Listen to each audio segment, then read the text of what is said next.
Now, the Prime Minister has finished making that announcement in Ottawa moments ago. We will return to that when he takes questions from reporters, so stick around for that. But before we go back, I want to bring in Brendan Haley in Toronto. He's a policy director at Efficiency Canada. It's housed at Carleton University's Sustainable Energy Research. That's a mouthful. Research Centre. Thanks for joining us. I think this is something that a lot of Canadians are going to be interested in. We've seen it in the past. Tell us how beneficial this grant will be. Well, it's really great to see the federal government getting back into supporting energy efficiency. It's been, about a decade since they've been involved.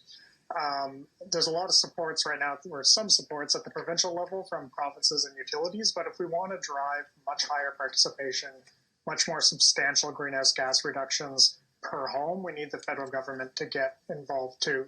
And, one of the reasons people undertake these upgrades, and we often sell the benefit of these upgrades, is not just about the energy savings, it's really about the comfort of your home, not having some rooms that are colder than other rooms, having a more durable building that can keep its heat if the power goes out. But of course, also from a policy perspective, we want to drive deep greenhouse gas reductions.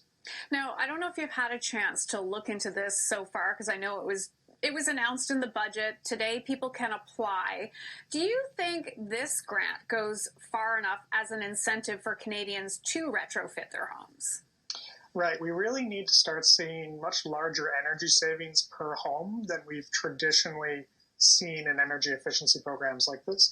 If we're continuing to support what we call more shallower retrofits, that can actually be much more costly, much more difficult to then, go back and do the upgrades later. So this grant, though, really has to be understood to work in combination with what should be coming this summer from the federal government as well, a $40,000 zero interest loan, and then as well with the supports that exist at the provincial level in many areas. So if we see people taking advantage of that loan, sweetened with this grant, and then coupled with existing provincial and utility incentives, we might start seeing those comprehensive retrofits that we need for climate goals.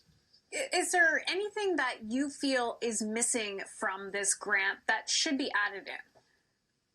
Well, I think this is a great program for middle-class homeowners who can pay the upfront costs and then get an incentive. The groups really left out are low-income Canadians who cannot pay those upfront costs, and it's not responsible to see them take out a loan and go further into debt. So, in the United States, they've had a targeted program for low-income populations for decades now, and we needed to see something like that in Canada too, because it's really low-income homeowners and tenants who can benefit the most from these energy efficiency upgrades. Explain for Canadians who maybe don't remember the past one under the Harper government how it works and what types of things they could retrofit. Right. So essentially it starts with an energy audit.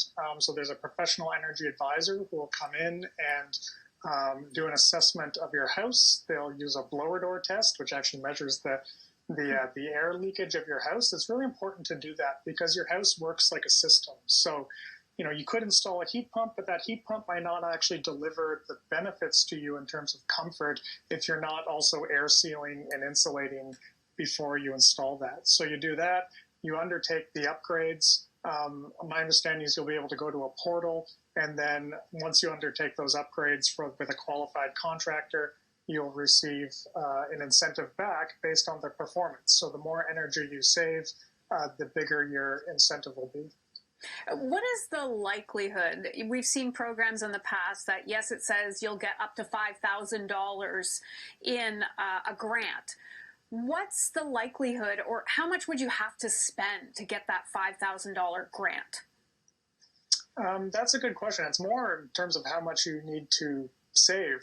So, for instance, air sealing could be actually quite low cost, and if you can air seal really well, you'll receive a grant. But as I said, a deep retrofit can cost $50,000, even $90,000, and then you will maximize out that grant. But what would also really help with that is that $40,000 zero interest loan, and any other incentives that can be available can be stacked on top of that at the provincial level. So to achieve, to do a comprehensive retrofit, it's much more than $5,000. And that's why we need to think about these other policy supports. Yeah, because it's going to be a good chunk of cash that you'll likely have to spend to get that total amount of grant. Am I safe in saying that? Yes, I would anticipate so. So for people who are sitting at home scratching their chin going, I think I'm interested in this, what's the next process? My understanding is that there should be a website that is up now after the announcement, but I'm not too sure it's up. So there should be a website. I don't entirely know, but there should be a website at Natural Resources Canada that they can go to and understand the program. And then the first step will be to go find a qualified energy advisor to give you basically a roadmap for how you improve the energy efficiency of your home. Before I let you go, these energy advisors, I know back in the Conservative days when they had the program, there were quite a few of them, but when they canceled it, there were a lot of jobs in that industry that were lost. Is there a need for many more of these energy advisors? Well, right now there are still energy advisors, often supported by those provincial programs. That boom and bust has been very destructive to the industry. So we really hope this support stays and is comprehensive. But yes, there is a plan to train more energy advisors to anticipate the demand that will come forward. But certainly right now, there are energy advisors available throughout the country that people can contact. And I think that will probably be on that website, which I will tweet out once I find that address for people. Brendan Healy, thank you for breaking this all down for us. I know that Canadians are definitely interested in this, and we appreciate your time. Thank you. Brendan is a policy director at Efficiency Canada.